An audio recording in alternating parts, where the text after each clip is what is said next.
সব জায়গায় মেঘদের, সব জায়গায় মেঘদের। এই হচ্ছে আমাদের মৌলভীবাজার মনু নদীর অবস্থা। আশেপাশে নদীর সাইডের ঘরগুলোতে পানি উঠে গেছে, আবারও বন্যার আশঙ্কা। আর আয়ুষ, তুমি কোথায় আসছো? ওইখানে যাও সামনে। আমাদের আয়ুষ, আয়ুষ দেখছো নি পানি? আয়ুষ ওখান থাকবো, প্লিজ জানবো না।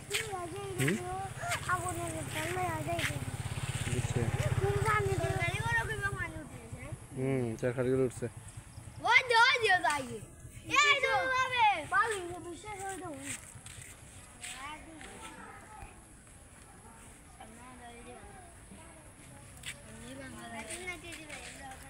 আয়ুষ, আচ্ছা আয়ুষ, তুমি পানি দেখছো? এইখানে দাঁড়াও, তোমার সাথে এখানে যায় না, এখানে গাড়ি হবে। ও এখানে না, এটা নদীর পানি না, এটা বৃষ্টির পানি। ওদিকে আয়ুষ, হ্যাঁ এটা বৃষ্টির পানি। আচ্ছা ঠিক আছে, তুমি এই যে নদীতে আসছে, এই নদীর নাম কি? মনু নদী। আচ্ছা, মনু নদীর পানি দেখছো? ভালো লাগছে নি?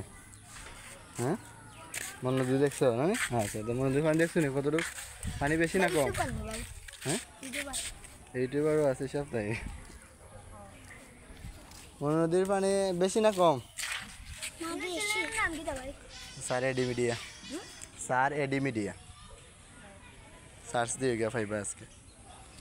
আর তোমরা পাইবা, তোমরা করি সার্চ মারলে গিয়া দেখবা, খাবা যায় আমার চ্যানেল দেখা ইউটিউবে।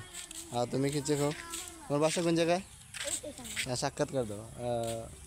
এই নদীর নাম তো জানো? তোমরা বাড়ি পানি, সেটা সমস্যা। উঠছে না, উঠবো নিচ্ছে। কয়দিন আগে উঠছে, এখন আবার পানি ওখানে কাদাও পড়বো। ওই যে পাহাড়ের কিন্তু ওদিকে আর না, ওদিকের পানি কিন্তু ওদিকে আইছে, আরও একবার লেভেল থাকবো এই সাইড পুরা। ঠিক আছে, যাই হোক পানি বাড়তি আছে মেঘের পানি হচ্ছে। এখন চলো আমরা চাই কি বাসায়। ও নো উঠছে না।